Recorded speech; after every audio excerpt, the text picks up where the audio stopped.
I'd now like to invite the participants in our next panel discussion to come to the stage, please, and I'll hand you over to our moderator for the session, David Gilchrist. David is a principal at Castletown Law, a firm which operates internationally in the energy and infrastructure sectors, and he leads on corporate transactions, joint ventures and commercial contracts in these sectors. David, gentlemen, please.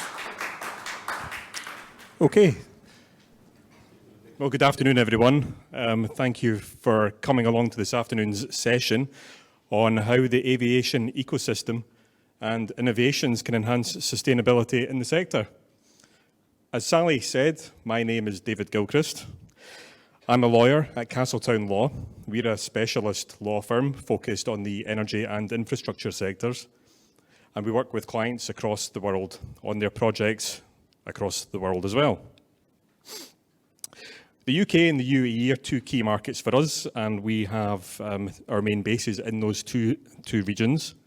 So I'd particularly like to extend my thanks to the UAE and UK Business Council for this opportunity today. I was going to start with an icebreaker around the Jet to Zero comment that Ryan stole from me earlier, so he's taken that from me. However, given the theme of today is sustainability, I thought it'd be quite nice to recycle it anyway. And I got more of a laugh than Ryan did anyway.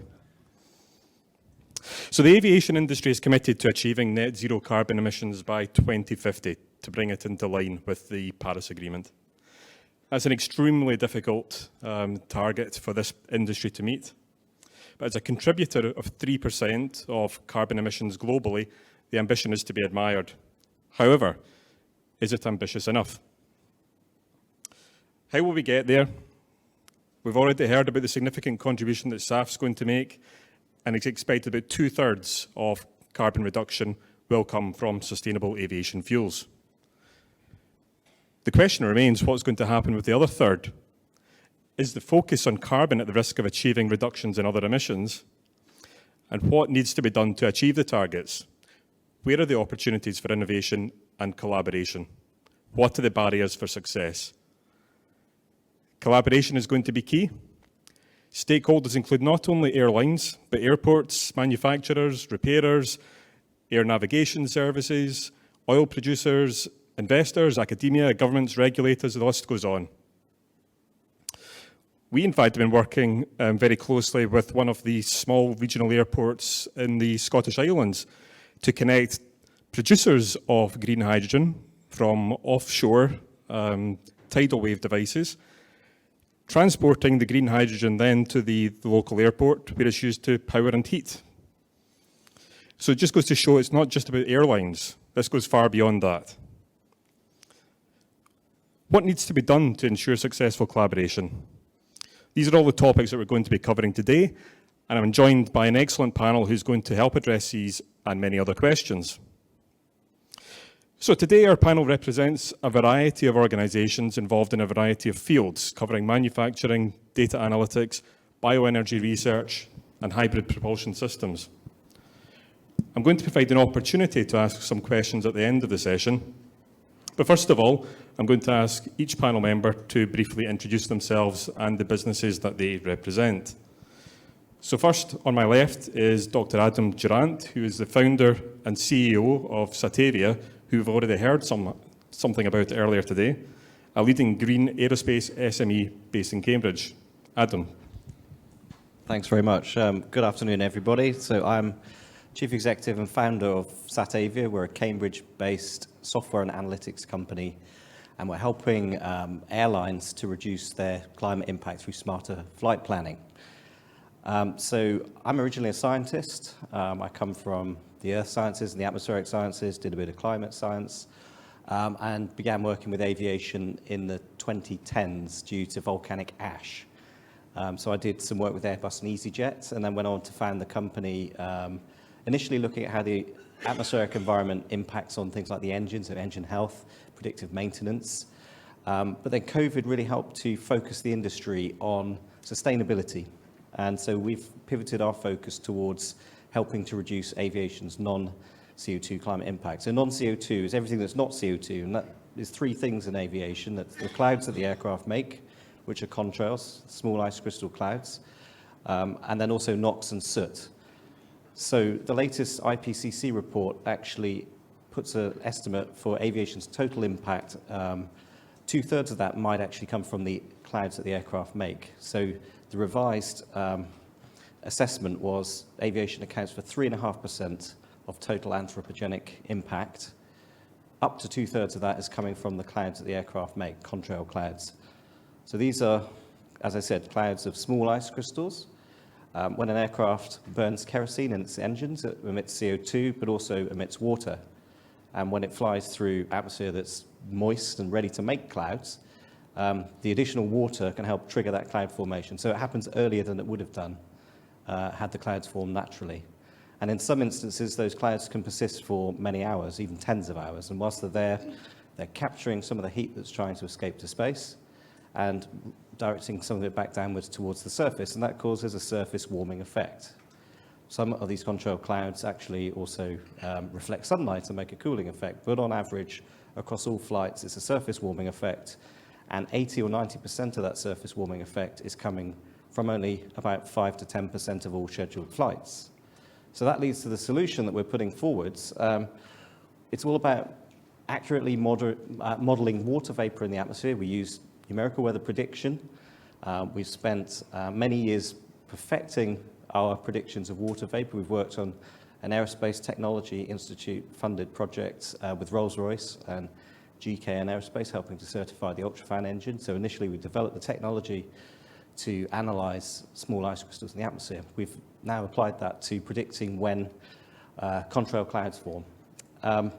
We brought this capability really into service through our first engagement with Etihad. So October 2021 was the first ever commercial revenue-generating, sustainability-focused flight that did a whole range of interventions: sustainable aviation fuel, contrail management, engine wash, optimized ascent, descent, cruise profiles. And there were two things that stood out from that. First of all, obviously, if you use SAF, you can reduce immediately your carbon intensity of the flight. So you reduce the CO2 emissions, or at least you reduce the effective emissions. And then contrail management. We did a single maneuver in that flight, climbed 2,000 feet to fly over a wet layer, and we prevented over 64 tons of CO2 equivalent forcing. So that was the first deployment of our capability. We're also working on a method that enables operators to claim credits for this action. So we're getting this accredited with a number of organizations, including Gold Standard and Vera.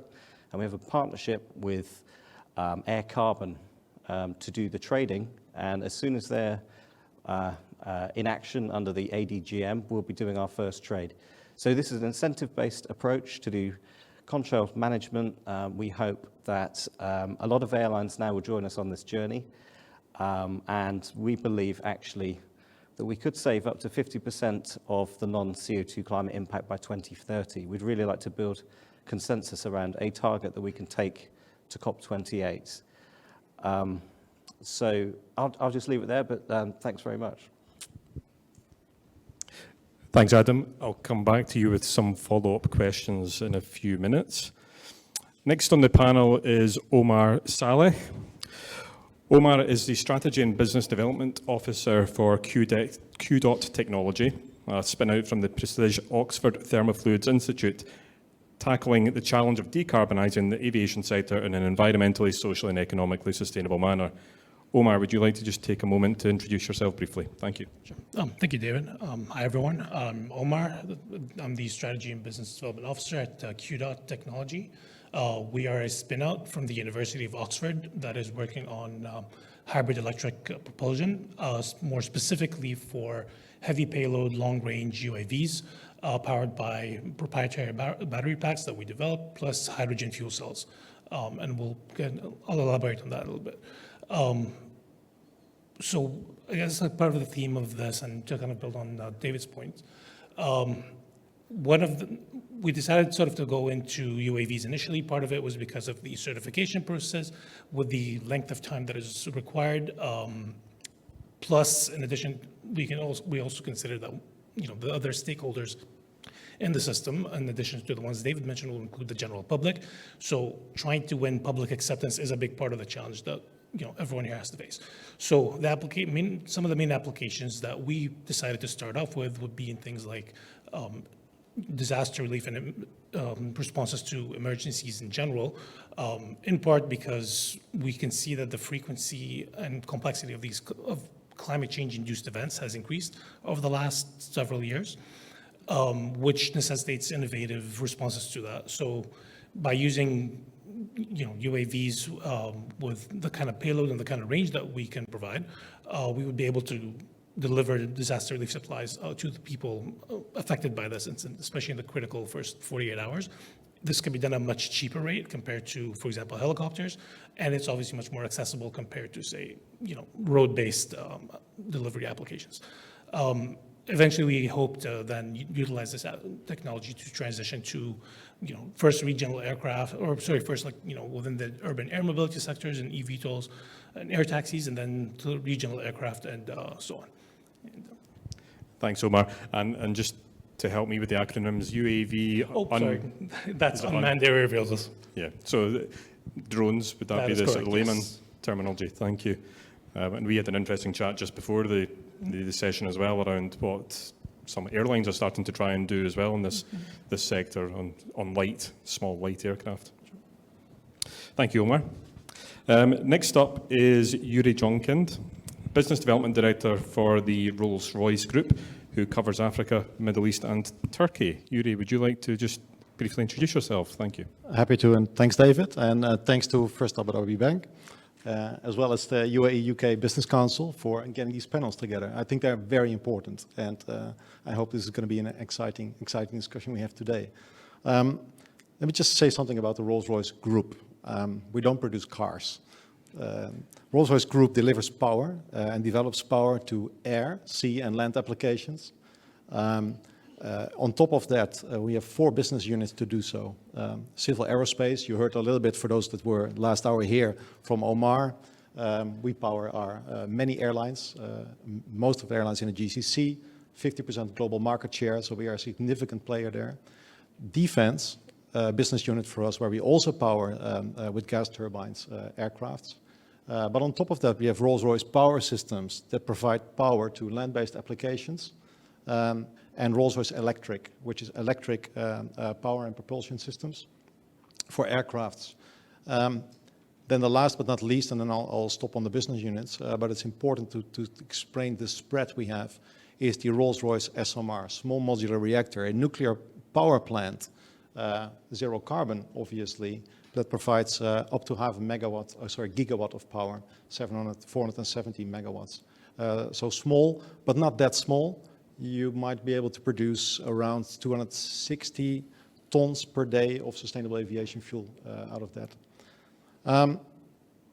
All of this, of course, leads down to an ecosystem in sustainable aviation fuel, and how do we decarbonize that? I just want to say here, and before we continue further, David, is as a significant player with a significant market share worldwide, we have to take a leading role, and we are willing to in decarbonizing our own operations, but also decarbonizing the sector. And I'm happy to explain a little bit more in the coming hour. Great, thank you very much. And last but not least, Alejandro Rios Galvan. Alejandro is Director of the Sustainable Bioenergy Research Consortium and Chief Research Scientist at Khalifa University. Alejandro, would you like to just briefly introduce yourself? Thank you. Thank you very much, David, and apologies for arriving 3 minutes late. I was at another panel. So thank you for the invitation. I work for Khalifa University. I lead an effort to produce sustainable biomass that can be used to produce sustainable aviation fuel. It's a platform that we call the Seawater Energy and Agriculture System. We produce food in the form of fish and shrimp. We then cultivate halophytic biomass, which are plants that can grow with salt water in desert land. And so it's a bio-based solution that could work in this region of the world if we can get it to scale.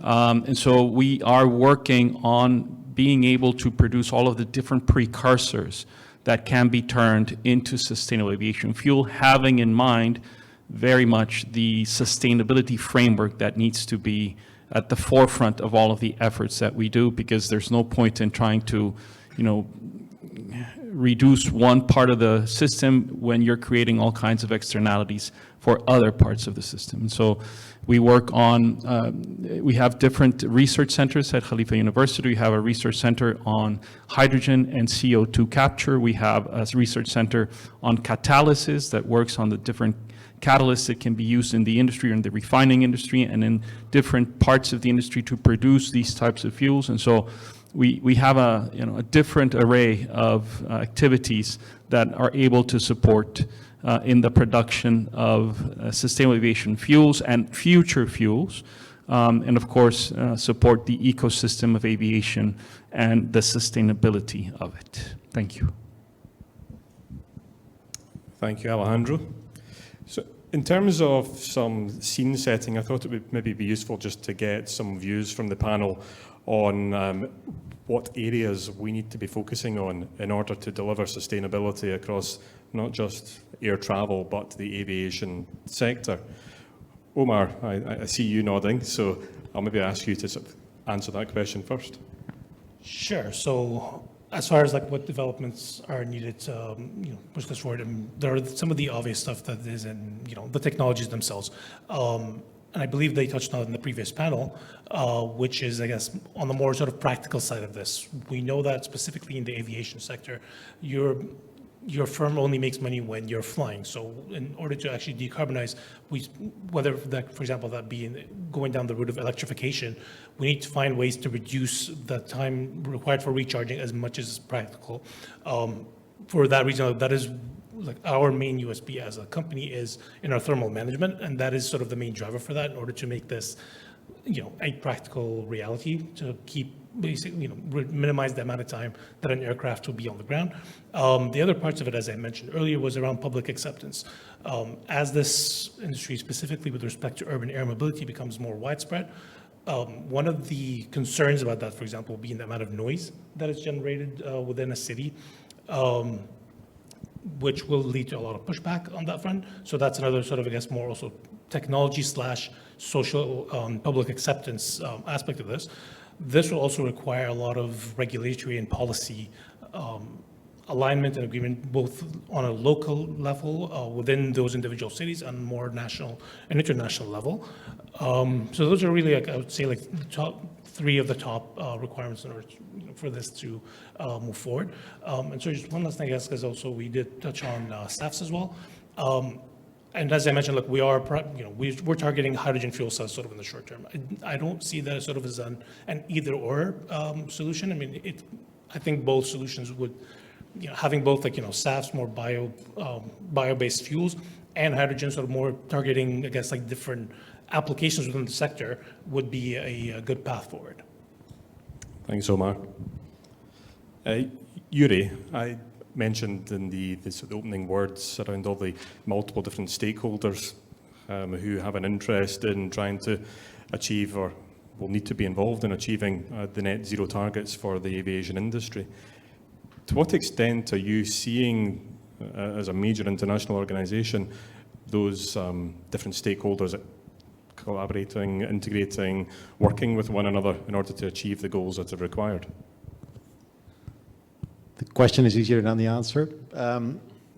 Let me break it down into something which I think is more simple to answer that question to some extent, at least. If you want to have a sustainable aviation sector, we need to have projects and we need to have transparency. Within projects, we need technology to step up, and obviously we provide some of that technology, but we're not the only ones. That technology has to be timely, available to decarbonize. That technology has to be initially efficiency improving, which we're trying with our current engines, but in the end it has to be net zero. So technology focus on project side, extremely important, but that doesn't work on itself alone. We need also finance. So this is where First Abu Dhabi Bank, for example, comes in. We need something that is bankable. It needs to be commercially attractive, and at the same time, it needs to be de-risked. So we are working here with stakeholders in the finance sector. We're working with stakeholders in the technology sector. And on the transparency side, I would see policy in addition to society. And policy is really the regulators we have here, standards to decarbonize and to value the carbon markets globally, not locally, globally, and society, because all of this comes with a cost. This is a transformation of the whole sector. So if it comes with a cost, society will have to be supportive. In the West, supportive in the sense of public opinion, but also here in the sense of willing to bear some of that cost. The cost has to be distributed across all stakeholders. So we have tech, finance, policy, and society, and those are our key stakeholders. And how are we doing on that front in engaging them? I think on the tech, we're going quite well. And I can zoom in a little bit more later in the discussion, I think. On the finance is available, but it needs to be de-risked, right? We need to share with banks and investors that it's a de-risked, commercially attractive proposition. Society, slowly but steadily, especially with climbing warming, comes on board and starts seeing the impact of not acting. And last but not least, the regulators and policymakers, important players, and we need those players to come on board as soon as possible, and I would love them to step up as fast as everyone else has. You touched on financiers, which I think is an interesting one to talk about, because it doesn't come up often, actually, or at least not in the context of what I'm just about to ask. Are you starting to see, and I'll maybe open this up to the rest of the panel rather than just Yuri, are you starting to see financiers actually being encouraged to invest in these sectors? Because I suppose from my perspective, and what you read in the press, you are starting to read about the major banks requiring ESG policies to be in place and not refinancing where they're not. But on the ground, the types of projects you're working in, are financiers being helpful? Anyone want to take that? Alejandro. I'll just start off. I think I agree with Yuri here. One of the biggest problems is de-risking, and in many ways communicating that to the financial institutions, and that the financial institutions have a system in place to be able to move forward with financing certain projects. And in many of these cases, because of the nature of the project itself, and going back to one of the issues that Yuri was raising, specifically in technology. Let's say that we want to install or put together a facility that will produce synthetic aviation fuels through power to liquids. One of the biggest problems with that is that you have so many components to that explaining that to a financial institution so that they're able to feel comfortable enough in supporting the integration of those different technologies. I mean, one technology may be electrolyzer, it may be there, and then carbon capture may be there, and then the handling of the gases may be there to produce the syngas, but then you have to jump into, converting that syngas into a liquid hydrocarbon fuel, and then for that you need either a gas fermentation technology or a Fischer-Tropsch reactor, or potentially go through methanol synthesis. And so the amount of people that need to be involved in simply putting together that for a commercial project is extremely complex. And convincing a financial institution to have confidence in all those different pieces, I'm sorry to say, but today is pretty much nearly impossible. So we all have to work together. I fully agree with my co-panelists. It's a question of how we bring this forward and how we all participate in making everyone comfortable in moving forward with these projects. And collaboration is definitely key. We will come back to that topic. And I suppose it's an area that we spoke about solar and other forms of renewable technology, how they've become, they're widely accepted, easily financed. Now that the technology's understood, the outputs, the longevity of the tech, it's all well tested. I wonder whether there are lessons that can be learned from where we were 10 years ago in that industry. I don't know if anyone's got a view on that particularly. Not especially, or Yuri. I'll go with this one. So clearly solar panels, as an example, cost of solar panel has come down tremendously in the last 10 years. That means if you scale, you find a production cost that goes down. You find a market that actually carries some of the cost initially to pick up. Maybe subsidization is an example to that. Now, other technologies need to follow an example like, I think, solar panels. So we have a lot more new, some of them very innovative technologies that are costly initially. My advice would be to start relatively small, but scale fast. As in, everything has to be scalable, but deployable today. So let's start, let's get this going, but scale it fast. If something cannot be scaled, or there's too much risk to scale it, there won't be funding coming to it. So, yeah. But that just very quickly, I think that there's a role for R&D there, right? And I'm sure that, I've heard that most of the panels come from a university setting, or some of them, and there's a role for R&D there to support and to de-risk these technologies, to take them from TRL level, mid TRL level, to a higher TRL level where other people are more confident in taking them forward as a commercial technology. Thank you. And turning now to other people from university organisations, Adam, Satavia, you mentioned in your sort of opening few words about I suppose the focus is on carbon, but is that right? You mentioned we've got NOx, we've got SOx, we've got contrails. How do you, as an organisation, raise the profile of what you do within industry to get noticed? Yeah, that's a great point. I think there's an awful lot of things that aren't carbon that actually affect climate. At the highest level, you've got land use change, for example.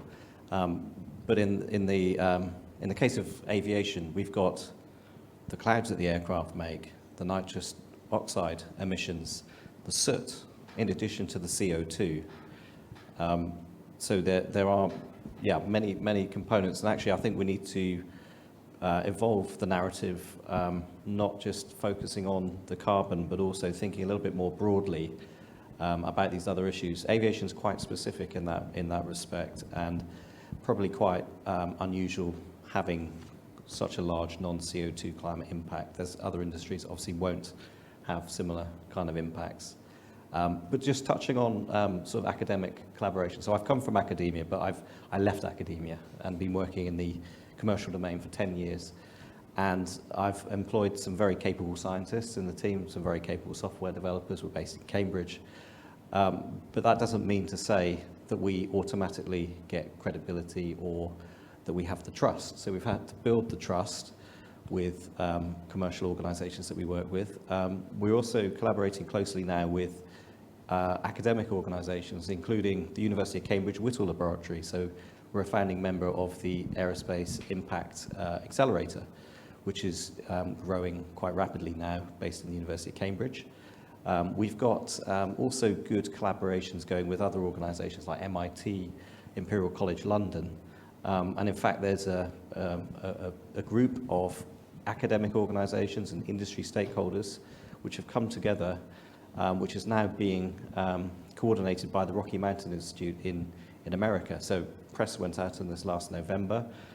We've got about 5 very large American aircraft operators, Airbus, Boeing, a number of organisations like a flight planning software provider, a few universities. We're just getting involved in this initiative, and in order to fully address the issue, we need to have some independent third-party validation of what we're doing. So to a certain extent, we're very open to collaborating and also sharing data to get that scrutiny on what we're doing. And I think that's really important that organisations do that as they take new capability to market and scale it. We certainly wouldn't want to be in a situation where we deploy and scale a solution that actually creates a bigger problem that it's trying to solve. Is the legal framework adequate in order to drive the change that's required beyond carbon in terms of reduction of other gases, the NOx and the SOx? That's interesting. So in December, the European Commission just announced that they're enacting policy on non-CO2, and I was predicting this would take a couple of years. They made the announcement in December. airlines from 2025 will need to report their non-CO2 climate impacts as part of their monitoring, reporting and verification they do under CORSIA. They're also losing their free allowances in 26. And in 29, that's when we need to have consensus on how we're going to manage and mitigate the problem. So the European Commission put out this roadmap for the industry. I mean, this is going to happen very quickly, in fact. And it also filters back into other corporates' liability. So scope 3 emissions, whenever this actually does kick in, you could see a doubling or even tripling of scope 3 emissions related to the use of air transport. So yeah, absolutely, we need not just scientific recognition of the problems, but we need policymakers to address these issues through enacting sensible policy. Just to complement on what Adam was saying, very recently, through the International Civil Aviation Organization, through ICAO, within ICAO, there's the Committee on Aviation Environmental Protection, which is the organization within ICAO that oversees all environmental activities. And within the CAPE, there's a number of working groups. One of them is the Fuel Task Group, and the Fuel Task Group, through the latest, I guess, steering group committee meeting, has been tasked with starting to look at the non-CO2 effects of aviation. So this is having an effect at the highest levels of policy making, because ICAO is the governing body for aviation, and now they hadn't even touched the subject, but now it is officially on the work program for the Fuel Task Group to look into this officially. Of course, ICAO announced, I think, in the last 2 or 3 months, the commitment to meet the net zero by 2050. So it's interesting to see that it's more than just words, I suppose. Turning to the solutions to the problem that we face, Yuri, what is Rolls-Royce's view on decarbonising the aviation sector, which will have the highest possible impact? Yeah, the highest possible impact comes from different corners. First of all, it comes from the organization itself. Now, so we signed up to the UN Race to Net Zero in 2020. We've committed by 2030 to have our own operations net zero. And by 2050, we want to play a leading role in decarbonizing the whole aviation sector, and all of our engines will be net zero by that time. It's important because the role we play ourselves needs to be exemplary for the supply chain in Scope 3. That also means that our engines that are in production today will this year run on 100% sustainable aviation fuel if needed. We've committed to that, and that will be the case. But then there's still a Scope 3, the supply chain part, which is the majority of decarbonization needed in the sector. So the ecosystem needs a solution wider than that. How do we play a role there? The Rolls-Royce SMR, small modular reactor, nuclear power, net zero power, to either produce sustainable aviation fuel or like 260 tons a day, or power 500,000 households, depending on what the application should be. On top of that, we would have a range of technologies that might be helpful to produce the actual sustainable aviation fuel. I mean, clean power is one thing of it. Electrolyzers, Rolls-Royce electrolyzers, direct air capture for concentrated CO2 to produce that e-fuel, battery energy and storage. Important, all of these components, because we're talking about an ecosystem, you need to be spread as wide as you possibly can to have all of these components in place. So we play in many parts. Last but not least, Rolls-Royce Electric, whereby electric aircrafts and hybrid aircrafts are designed and followed up. And on these we have eVTOLs, so these electric vertical takeoff and landing vehicles. Sounds like future, it's not Star Wars. We're talking about certification in the next 2 to 3 years. Yeah, so this is really nearby. And we hope we can do a little bit around COP28 as well. We want to have a practical solution, but also solutions that demonstrate the pathway forward. The same for vertiports, those future airports for smaller aircrafts, clean power to them, and electric power to current commuter aircrafts. We have projects in Norway, for example, with an 11-passenger aircraft that is fully electric powered. This is very important. All of these components play in this ecosystem to decarbonize aviation as a whole. Omar, you mentioned in your introductory words the fact that QDOT is essentially UAVs. Is there a VTOL element? I mean, essentially that is what you're talking about, isn't it? That is, yeah, that's exactly it. And actually just very similar to what Yuri was just describing with respect to, the eVTOL aspect, and that, it is still considered like, electrical vertical takeoff and landing. As I mentioned, like our powertrains are powered by batteries and hydrogen fuel cells. So it doesn't involve, direct combustion of hydrogen in that sense. And to kind of follow up on what you're also saying, some of the wider infrastructure that would be required for that would be sort of the vertiports, which is basically what the equivalent of a landing pad for those. And on those pads, for example, you'd have the charging stations plus any kind of maintenance or inspections required, monitoring, especially if you're carrying passengers, for example. So that'll be sort of, I guess, part of the wider supporting infrastructure that would be required. And and then as I mentioned, we are taking the hybrid electric approach, or like the hydrogen fuel cell battery approach, in order to, it allows us to have a longer range. Like our design allows for a range of about like 600 kilometers. You could think of that either as a straight line or as more of a round trip, which means that you don't need as much investment in the supporting infrastructure as required, which I think makes it easier for, for investors to swallow that number. Same thing with the payload. Each UAV or each drone can carry around 300 kilograms. The idea behind those things is that it also eliminates, so the idea is to eliminate like that range anxiety that is associated with fully battery powered aircraft. Yuri, you mentioned about SMRs, and I wonder whether it might help just have a little bit more background to that, because it came up earlier in the SAF conversation with your colleague as well. Can you just maybe enlighten the audience as to what SMRs are, please? Yeah, I'm happy to, obviously. It's only part of the total solution, but a small modular reactor, a nuclear reactor for Rolls-Royce is something not new. 60 years we've been building nuclear reactors for the UK submarine fleet. We have more than 5,000 nuclear engineers employed. So we are really, really experienced in this field. What we've done is we've taken a standard pressurized water reactor. We've built a modular factory concept around that to make it commercially attractive and to make it deployable. So within 4 years, such a reactor should be built, ready, and ready for startup. Starting time around 2030, first deployed in the UK. There's discussions in the Netherlands as well, and we want to spread it out wider than that. Why do I think it's so important? SMR itself provides an immediate solution of a proven technology to go to net zero. There are many other good solutions as well and technologies, but many of them are in an immature phase and will have a longer timeline. So I would see a combination of many future technologies in there, but the SMR seems to be one of the earlier ones to deploy.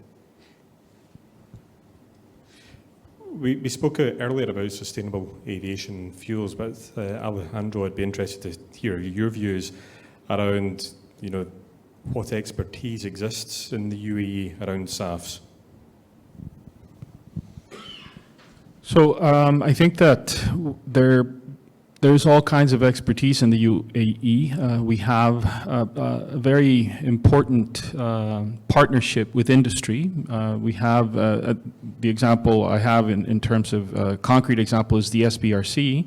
We have Etihad Airways, the Boeing company, the Abu Dhabi National Oil Company, GE, Safran, Bauer Resources, all companies that are bringing resources to the UAE to perform research on a very particular topic that is relevant for the UAE. We are also working on moving forward and considering these other types of fuels that I was describing earlier, these electrofuels or powered to liquids, that are going to be part of the overall portfolio of solutions in this region of the world. But I was highlighting the complexity around, integrating all of these different technologies into a complete supply chain so that you're able to produce these fuels at scale. So one of the advantages that the UAE has is that there is a big installed capacity in the oil and gas sector that translates into capacity for producing at scale these fuels once you have the necessary components. The UAE has already also invested in has one of the biggest solar parks in the world already. It also has invested in nuclear energy, not the SMRs, but in nuclear energy, which is not a renewable energy, but it's a clean, or from a carbon perspective, a clean energy source. And so I think that there are all the components in the UAE that make it, in a what I would call a privileged position to be at the forefront of the production of these electrofuels or these synthetic fuels as we move forward. The UAE is also, from the perspective of revenue ton kilometers and revenue passenger kilometers, is the third largest aviation market in the world. These are 2018 statistics, but in 2018, the ICAO statistics placed the UAE ranked number 3, only behind the US and China. So the UAE is a very large aviation market. It has all the different components in place for being able to produce these synthetic fuels in the medium term at scale. And so there are things that need to happen, such as the confirmation of the proper R&D activities around those topics so that we are able to leapfrog and produce these fuels in the medium term at scale. Can I just add to that? UAE is a unique country in that sense. We have the regulator, the financer, and the operator all under one roof. The decision-making and the speed of deploying solutions in this country and in this region in general is much faster than you will see in Europe or North America. So I find a massive opportunity here to actually go forward and much faster than you would see elsewhere. That's quite an interesting comment, and I think it leads us nicely into collaboration, because like you say, normally when you sit in these panels, people talk about lack of collaboration has been one of the biggest challenges, but in fact you see that as one of the biggest opportunities, by the sounds of it, in this sector. Adam, Satavia, I think a good example of an organisation that's been working closely with organisations in the UAE. Do you want to tell us a little bit more about your relationship with Etihad? Yeah, sure. So Etihad really is a torchbearer for the industry, a pioneer, taking a front foot on the issue of non-CO2. This was way before the EU actually formed this opinion. So like I mentioned, we've been actually actively working on the issue since 2021. And it has been it's been a hard road to travel, because we have to spend a lot of time explaining the issue and building that awareness. I think we're reaching a point now where we've got a proven capability. We've adapted the flight planning process, so that we can slot this into business as usual almost. We'll of course find ways to continue to optimize. Software can help in that respect. So the longer term vision is to actually have this all automated. And then it leads all the way to how we're going to create the incentive. So the incentive being the credits, and we can actually go full end to end from weather modeling, analyzing flight plans, taking action, flying optimized flight plans, doing the accounting afterwards, creating carbon credits, and trading those on a regulated market, all in the same geographic ecosystem. So I certainly echo the opinion that things can happen really fast here, and it's a great place to actually prove out solutions that could then be scaled elsewhere. And what would you say the key to success is in terms of collaboration? What have you found has really helped? Well, obviously having an incentive is quite helpful. So being able to demonstrate how this is going to create value, add value to existing business. I suppose that's consistent with what Jorg was saying earlier around, if you've got a choice, you're going to choose what works best commercially for you. You've got to prepare for that choice, I suppose. Absolutely. I mean, the alternative is regulation. Regulation can take years to form consensus on, and then to enact, and then to actually roll out. And that usually ends up with penalties as opposed to an incentive. So you quite often hear on this issue, do you have a carrot or a stick? approach to solving the problem. So if you can put forward an incentive, a carrot, then probably it's going to be an easier conversation to have, and the adoption can happen faster. And then in the case of climate-related mitigation technology, the benefits will be delivered faster. So just to put it into context, there's 1 billion tonnes of CO2 emissions emitted by aviation each year. Contrail climate forcing could be up to 1.8 billion tonnes of CO2 equivalent impact. For every year we're not taking action on the issue, that's an extra nearly 2 billion tonnes of CO2 equivalent forcing. And because we've got a data and analytics solution, it really is a case of getting the advocacy and then the general consensus around the approach, and we can scale this really quickly. Omar, where have QDOT seen the opportunities and challenges in terms of collaboration? So just to kind of, sorry if you don't mind, just to kind of follow up on what Adam was saying, was basically like with respect to having that incentive. I mean, I guess it's just we know that this is sort of the economic system that we operate in. We understand human nature, and I think even to your point earlier, with all these, almost every major firm has these ESG requirements and metrics in place. So essentially, trying to build around that. To make a case for, okay, here's why it's beneficial for you to engage. I guess some of the challenges, for a company like us, we're pretty small, we're a very relatively new company. I guess it's more the getting into contact or initiating those sort of partnerships. Even if you do have the business case for it, it's harder to to reach, I guess, like the decision makers within the large organizations in order to make that case that, will also benefit them as well. But as far as but that's again, these are all sort of like the negatives, but there are plenty of opportunities as well, so for example, whether that be around, resource sharing or idea sharing or, those are, I guess, would be the opportunities kind of going forward that would benefit basically both, be mutually beneficial to everyone involved. And why did QDOT sort of target the hybrid electrical VTOL?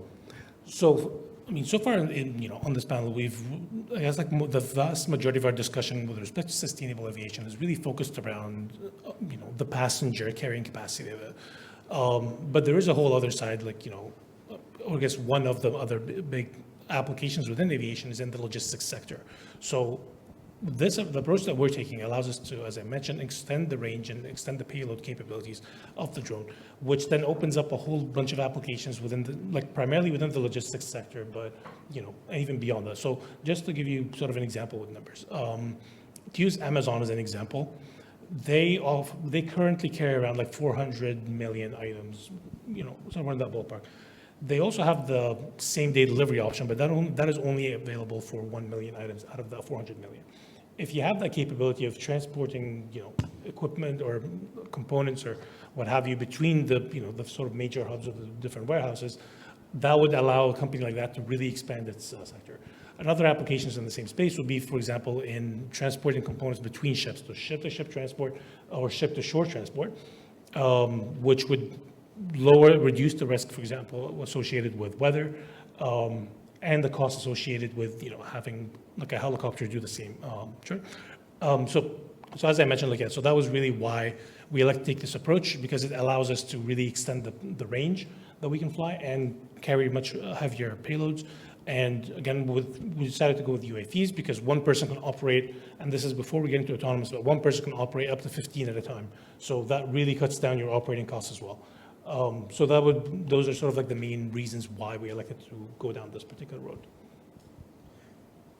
Alejandro, you mentioned about, I suppose, how successful collaboration can be in the UAE, and you've touched on collaboration as well as being key.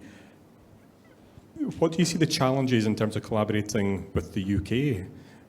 We talk about the success story within the UAE, but what about collaboration between the two regions? Collaboration is always challenging, but I think that the UAE and the UK have actually a very good, a good bedrock in which to establish that collaboration. This event is one of those examples, but I think that, at least from a perspective of the university, we have a few, I guess, concrete examples of collaboration with industry and academia that can help push forward certain aspects. It will always be challenging, but I think that as long as there is the willingness on each of the parts, there will be a way to move forward. I think that in the particular case of sustainable aviation fuel, there are many companies in the UK that have certain capabilities that could be very helpful here. And I think that that's a very big opportunity that must be explored further. Obviously, Rolls-Royce is one of them, but BP is another. There are a number of companies in the UK that have a very proven capability for producing aspects of this technological or supply chain that needs to be put in place for the production of sustainable aviation fuel or for the production of synthetic fuels. And I think that, bringing those to bear is a matter of establishing those conversations and putting those relationships in place. So do you think those relationships, and to some extent, don't currently exist? You mentioned BP, many other chemical businesses as well. I don't think they exist necessarily in the sustainable aviation fuel space. I mean, again, I think that there are a couple of examples out there of companies trying to push forward with producing sustainable aviation fuel now, but the components are simply not there. There's no way to finance a project of that nature. Be it rather financial institutions that just don't see it as a bankable option, nor through potentially sovereign funds that they just don't see that they don't feel that the technology is ready. And in my view, particularly, it's about the valley that exists between one technology and the other and how to integrate them. And so I think that no one's been able to bring that value proposition forward. And so I think that's sort of what needs to happen. I suppose it's maybe just a matter of time to some extent. We've already seen some of the oil majors move into solar, for example. Time and connecting the dots, right? Because sometimes from a commercial perspective, maybe one company doesn't want to talk to another because they feel that it might step into each other's from a competitive point of view. But perhaps, all I can say, and the example I will put on the table is that, there's absolutely no way we can there's going to be more than enough work for everyone in the sustainable aviation fuel space, because there just won't be capacity to produce enough SAF here in the UAE for what is needed here in the UAE in the foreseeable future. There's too much. We need to produce over 10 billion liters a year of fuel, and most of it has to be SAF. So even if we invest billions of dollars from today, we won't reach net zero by year 2050. I see that as a major challenge. Okay. Adam, you look like you might want to say something in response. Yeah, there's the elephant in the room. It's the non-CO2 for aviation that's the real issue. And actually, that's what we need to solve first. It could be twice as big as the CO2 emissions. So if you turn that on its head, if we solve the contrail climate impact, we solve maybe up to 60% of aviation's climate impact. Critical to scaling this and getting adoption by the industry would be an incentive, as we've talked about. That means credit for taking the actions, or credits that could be used to reduce emissions liabilities or traded to reinvest back into sustainability solutions. In the previous panels, or two, the one after lunch, there was a very interesting discussion about how there's convergence of voluntary and compliance markets, and actually Abu Dhabi and Abu Dhabi Global Market are kind of leading the way here in partnership with Air Carbon, bringing all of that together. So again, I think that's a great example of how this is being proven here in the UAE, and others will follow. And that provides the framework we need then, for example, to scale this solution that's going to help with aviation's non-CO2 impact. Adam, I totally agree that contrails are part of the solution and often overlooked. So thanks for putting this on the table, because it is important. From the UK's perspective, We need to make sure that as a partner with the UAE, we bring the right elements that the UAE doesn't have versus the UAE can complement.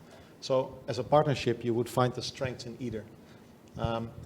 The SIP, Strategic Investment Partnership, that was signed between the UAE and UK, I think a year and a half ago now, is important. That is a vehicle as a starting point to work together, to collaborate. The MOU last Friday is one as well, also important. But how do we collaborate then? So clearly capabilities. Alejandro, I completely agree. Capabilities in R&D, capabilities in technology, but also shaping policy. Some of the frameworks that don't exist in the UAE do exist in the UK or have more experience over the last 50 to 100 years of developing them. At the same time, finance is often a critical barrier in the UK. And that is something where if we bring these elements all together, I can see a partnership that works really well in the UAE and globally. Thank you very much. We're now actually into the last few minutes of the session for this afternoon. I said I was going to offer a Q&A session. It's going to be a very brief one. Does anyone have any questions that they would like to ask? Yes. So I'm always interested in sort of the universe, as in, we have there's so many numbers that you want us to front it with in terms of the climate issue and the urgency. So give me a sense of how big is the problem and what percentage of the problem does the aviation industry represent? Sorry, can I? Right now, the aviation industry accounts for roughly 2 to 3% of the global CO2 emissions. I'll let Adam talk about the cultural aspect, but given the rate that everyone else is decarbonizing, I mean other industries, by 2050 it can account for, if nothing else is being done, like no serious changes are done, it can account for up to 25% of all global emissions. So that's just to put it in perspective. So you say it could count. It can account for up to 25%, considering, again, like the rate at which like many other industries are decarbonizing. To get left behind. Yes, basically, yeah. And in part, this is because of like the mandatory safety and performance requirements that aviation has that you would not find necessarily in other sectors. So this is sort of part of the practical challenge of this as well. And just going back to the non-CO2 impact, the contrail,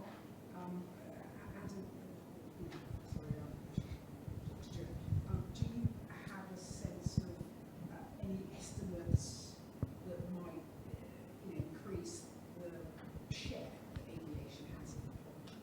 Like you said, it could be as much as 60%, but my sense is that don't actually know what it is. It's 3.5% overall if you include of anthropogenic climate impact, according to the David Leotal analysis that's in the IPCC report. So 2% of that is coming from carbon emissions, 1.5% is coming from, 2/3 is coming from the contrail clouds, and 1/3 is coming from CO2 emissions. But in terms of the CO2 budget, aviation in 2021 was 2.9%. But there's a whole load of other things that, as we mentioned in the beginning, that impact on climate. And it's all in the IPCC report. But it's things like cutting down rainforest, land use change, converting land into different uses can release emissions from the soil, for example. All of that's accounted for. Yeah. In terms of how that's going to change over time, well, so we're going to be stuck with the same technology we have today, probably for the next few decades. So gas turbine engines, very similar looking aircraft, we're going to need kerosene. So it's obvious that we need to find a way to have kerosene which has a lower carbon intensity in some way. And I think the jury's still out for what the best way of making it is, whether it comes from a plant-based feedstock or if it's a synthetically manufactured fuel. Really, I think it'll come back to availability of everything you need as inputs, including energy. There's some statements or strategies that are taking us towards hydrogen as a fuel. But as we dig into the detail of hydrogen as a fuel, aside from the fact that producing it would take vast amounts of energy, there's the unintended consequences, say, of using it as a fueling gas turbine engines. And I think this is starting to be recognised now. But first of all, hydrogen's a very leaky gas. It can escape. It's a light molecule. It will escape from, the infrastructure that's used for gas today, like national gas grids, will leak. You have to rebuild the whole lot.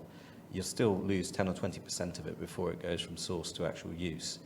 And there was a study done in April of last year, funded by Bayes, that looked at the overall climate impact of hydrogen leakage. So it affects air quality. It creates a greenhouse gas in itself. It is a greenhouse gas, and it creates water, which is a greenhouse gas. And they determine it has a global warming potential of 11. So if you start factoring all of this in, then if you use it as a fuel, you emit water and NOx. NOx is not good, but you'll emit maybe 4 to 6 times more water, which means you probably get more contrails, which have a stronger climate impact than the CO2. And then there's a question, is this actually going to be worse if we scale hydrogen propulsion across global aviation 30 years into the future with more flights than sticking with a kerosene-based fuel? So I put my money on sticking with the kerosene, finding ways of producing it with the lowest carbon intensity possible, and then doing smart flight trajectory management to minimize contrail formations. Or even if we get really good at it, we might want to make contrails in some places to cool the surface. So I think that's probably what the future might look like. That's a really interesting response to that question. Thank you, Adam. Does anyone else have any does anyone else agree, disagree, alternative views? I think that, and Adam, correct me if I'm wrong, but if the use of SAF actually would also reduce the formation of contrails. I think there's some research along those lines, or? I have a controversial viewpoint on that one as well. So yes, there is. So there's been statements out there that what it boils down to is the conventional scientific wisdom around how contrails form. It relies on an assumption that you need soot particles to nucleate ice crystals, and it comes from the 1950s, Schmidt-Appelman, and they assume that you emit soot, the water vapor cools and forms a condensate, and then that freezes. Having done a little bit of work on ice nucleation about 20 years ago, I learned that actually you can go straight from vapor to solid, and when it gets cold enough, you don't need particles to catalyze that transformation anymore. So the conventional wisdom that's applied to gas turbine engines today doesn't have that in there. And I think that's a core part of the science that we need to go and have a look at, using cloud chambers to investigate how does soot actually affect the number and size of ice crystals. The assumption is if you have more soot, you have more numerous smaller ice crystals. They persist longer in the atmosphere, so contrails that form would last longer. Whereas with modern engines that have lower soot burning SAF, which produces lower amounts of soot, you might get fewer but larger ice crystals, which then settle faster, and you reduce the contrail lifetime. The reality is you still get contrails. There'll still be a contrail forcing. And I don't think we've got enough observational data yet to make a really rigorous conclusion either way. So I would say that's something that needs to be tested, maybe. So more research is needed. Yes. More research is needed. And SAF does produce less contrails, at least that's our assumption. On top of that, electric flight is, of course, an alternative for shorter and domestic flights as well. So keep that in mind. Yeah. So just the last point about, because you're absolutely right about like the hydrogen. I mean, hydrogen is the smallest atom. It will absolutely leak, from current infrastructure. But I think on that specific front, like I imagine that the solution will not be, trying to move it across, as long distances as as you would right now. There would be a lot more sort of localized production. But then that also then opens up a whole other kind of worms, which you can already see going in your head. But yeah, so I can see that's like still being more like a localized production solution, but still. Okay, well, I think that's us out of time, unfortunately. We seem to be on a roll there, but first of all, thank you to everyone here for coming and staying with us in this particularly late afternoon session. But most importantly, I'd like to just thank the panel for their time and their contribution today, so please join me in the usual way.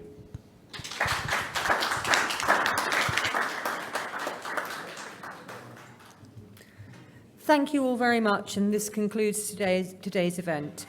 Just to let you know, we will be posting photos on our website during the next couple of days, and video of this afternoon's sessions will be available on our YouTube channel hopefully by the end of next week. You can also view our white paper on energy transition on the resources pages of our website. That's the paper that Bradley mentioned this morning.